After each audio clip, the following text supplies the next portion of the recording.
എക്സലിലെ വേർഡിലെ പോലെ ഓരോ page by page ആയിട്ടല്ല നമ്മൾ കാണുന്നത്, അത് ഒരൊറ്റ ഷീറ്റ് ആയിട്ടാണ് കാണുന്നത്.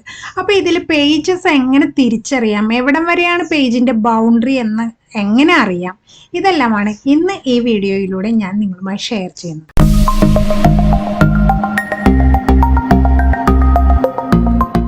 ഒരു പേജിന്റെ ബൗണ്ടറി എവിടെയാണെന്ന് കാണിക്കുന്നത് ഇത്തരത്തിലുള്ള ഡോട്ടഡ് ആയിട്ടുള്ള ലൈനാണ്. കണ്ടോ, എൽ എന്ന കോളത്തിന് ശേഷം ഈ ഡോട്ടഡ് ലൈൻ വന്നിട്ടുണ്ട്. അതായത് ഒരു പേജിൽ കൊള്ളുന്ന കോളം എന്ന് പറയുന്നത് എൽ വരെയാണ്. അതിനുശേഷം M N O P Q എല്ലാം മറ്റൊരു പേജിലേക്കാണ് വരിക. അതിൻ്റെ ബൗണ്ടറി എന്ന് പറയുന്നത് ഇതാ യുവിൻ്റെ അവിടെയാണ്. യു എന്ന കോളം വരെയാണ് അടുത്ത പേജിൽ കൊള്ളുന്നത്. അപ്പോൾ ഇത്തരത്തിൽ ഡോട്ടഡ് ആയിട്ടുള്ള ലൈൻസ് കണ്ടു കഴിഞ്ഞാൽ എക്സലിൽ അത് പേജ് ബ്രേക്കാണ്, ഓരോ പേജിനെയാണ് സൂചിപ്പിക്കുന്നത്. ഇതിൽ ഒരുപാട് മാറ്റേഴ്സ് ഉണ്ട് എന്നുണ്ടെങ്കിൽ ഇതിൻ്റെ ഏറ്റവും താഴെ നമ്മൾ എടുക്കുകയാണെങ്കിൽ ഇതാണ് ഒരു A4 ഷീറ്റിൻ്റെ ബൗണ്ടറി എന്ന് പറയുന്നത്. ഇവിടം വരെയാണ്, 47ാമത്തെ റോ വരെയാണ് ഒരു A4 ഷീറ്റിൻ്റെ ബൗണ്ടറി. ഈ കാണുന്ന ഡോട്ടഡ് ലൈന് ഇൻ്റർസെക്റ്റ് ചെയ്യുന്നത് വരെയാണ് ഒരു പേജ് എന്ന് പറയുന്നത്. എക്സലിൽ ഇത് ഫസ്റ്റ് പേജ് ആണെങ്കിൽ അതിന് താഴെയുള്ളതാണ് സെക്കൻഡ് പേജായിട്ട് നമുക്ക് കാണാനായിട്ട് സാധിക്കും. ഇതിൽ മാറ്റർ ഒന്നും ഇല്ലാത്തത് കൊണ്ട് ഇതിൽ നിന്ന് റൈറ്റിലേക്കാണ് പേജ് 2 ആയിട്ട് പോവുക. എക്സലിൽ ഡീഫോൾട്ടായിട്ട് കിടക്കുന്നത് താഴെയാണ് പേജിന് number, page first page, second page അങ്ങനെ വരിക.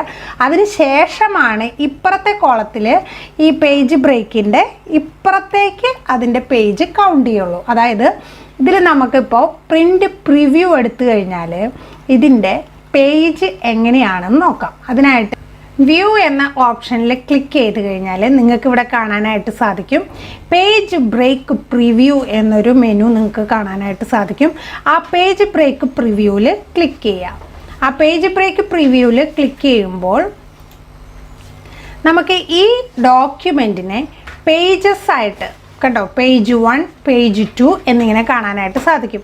ഇതിന് താഴേക്ക് മാറ്റർ ഉണ്ട് എന്നുണ്ടെങ്കിൽ ഇത് ഫസ്റ്റ് പേജായിട്ടും ഇത് സെക്കൻഡ് പേജായിട്ടുമാണ് കൺസിഡർ ചെയ്യുക. അതിന് ശേഷമാണ് ഇത് തേർഡ് പേജായിട്ട് കൺസിഡർ ചെയ്യുള്ളൂ. വ്യൂവിൽ നോർമൽ വ്യൂവിലേക്ക് പോയി കഴിഞ്ഞാൽ അതിൻ്റെ നോർമൽ ആയിട്ടുള്ള വ്യൂ നമുക്ക് കാണാനായിട്ട് സാധിക്കും. ഞാൻ ഈ ഡാറ്റയെ കോപ്പി ചെയ്ത് ഇതിൻ്റെ പേജിൻ്റെ ബൗണ്ടറി എന്ന് പറയുന്നത് ഇത്രയാണ്, ഇതാണ് അതിൻ്റെ ലെങ്ത്ത്. ഞാൻ ഇവിടെ ഒന്ന് പേസ്റ്റ് ചെയ്യുകയാണ്. ഇവിടെ ഞാനൊന്ന് പേസ്റ്റ് ചെയ്തു. അപ്പം നമ്മൾ നേരത്തെ കണ്ടു ഇത് ഫസ്റ്റ് പേജായിട്ടും ഇതിൻ്റെ റൈറ്റ് സൈഡിലുള്ള അതായത് എം എൻ തുടങ്ങിയ ഈ കോളങ്ങൾ സെക്കൻഡ് പേജായിട്ടാണ് നമ്മൾ കണ്ടത്. ഇനി നമ്മൾക്ക് പേജ് ബ്രേക്ക് പ്രിവ്യൂ ഒന്ന് എടുത്തു നോക്കാം. അപ്പം നമ്മൾ എന്ത് ചെയ്യണം, വ്യൂവിൽ പോവുക, വ്യൂ എന്ന മെനുവിൽ പോയിട്ട് പേജ് ബ്രേക്ക് പ്രിവ്യൂ ഒന്ന് എടുത്തു നോക്കുക. അപ്പോൾ കണ്ടോ, ഇത് ഫസ്റ്റ് പേജാണ്, അതിന് താഴെയാണ് സെക്കൻഡ് പേജ് വന്നിരിക്കുന്നത്. വീണ്ടും നേരത്തെ സെക്കൻഡ് പേജ് ആയത് തേർഡ് പേജായിട്ട് മാറിയതായിട്ട് നമുക്ക് കാണാനായിട്ട് സാധിക്കും. അപ്പോൾ ഇതിൻ്റെ അർത്ഥം എന്താണെങ്കിൽ എക്സൽ ഇങ്ങനെ താഴെ പേജ് ഉള്ള പേജുകളെയാണ് 1, 2, 3 എന്ന് സെലക്ട് ചെയ്യുന്നത് ഡീഫോൾട്ടായിട്ട്. അതിന് ശേഷമാണ് റൈറ്റ് സൈഡിലുള്ള പേജിനെ കൗണ്ട് ചെയ്യുന്നത്. ഇത് എന്തിനാണ് നമ്മളിങ്ങനെ നോക്കുന്നതെങ്കിൽ നമുക്ക് പ്രിൻ്റ് കൊടുക്കണമെങ്കിൽ ഇപ്പോൾ ഫസ്റ്റ് പേജ് നമ്മൾ പ്രിൻ്റ് കൊടുത്തു, ഇനി എനിക്കിതിൻ്റെ കണ്ടിന്യൂഷൻ ആയിട്ടുള്ള MNOP ഈ ഒരു കോളമാണ് എനിക്ക് പ്രിൻ്റ് വരേണ്ടതെങ്കിൽ ആ പേജിൻ്റെ നമ്പർ എത്രയെന്ന് അറിയാനായിട്ടാണ് ഇങ്ങനെ പേജ് ബ്രേക്ക് പ്രിവ്യൂവിൽ നമ്മൾ നോക്കുന്നത്. അപ്പോൾ ഇത് തേർഡ് പേജാണ്. അപ്പോൾ ആദ്യത്തെ പേജ് പ്രിൻ്റ് കൊടുത്ത് പിന്നെ തേർഡ് പേജ് പ്രിൻ്റ് കൊടുത്താലാണ് ഇതിൻ്റെ കണ്ടിന്യൂവേഷൻ നമുക്ക് കിട്ടുന്നത്. അതാണ് ഈ പേജ് ബ്രേക്ക് പ്രിവ്യൂ കൊണ്ടുള്ള ഗുണം. ഫയലിൽ പ്രിൻ്റ് എന്നുള്ള ഓപ്ഷൻ കൊടുത്തു കഴിഞ്ഞാൽ അതിൻ്റെ പ്രിവ്യൂ നമുക്ക് കാണാനായിട്ട് സാധിക്കും. കണ്ടോ, ഇത് ഫസ്റ്റ് പേജാണ്, ഇനി അടുത്തത് സെക്കൻഡ് പേജാണ്, തേർഡ് പേജാണ്.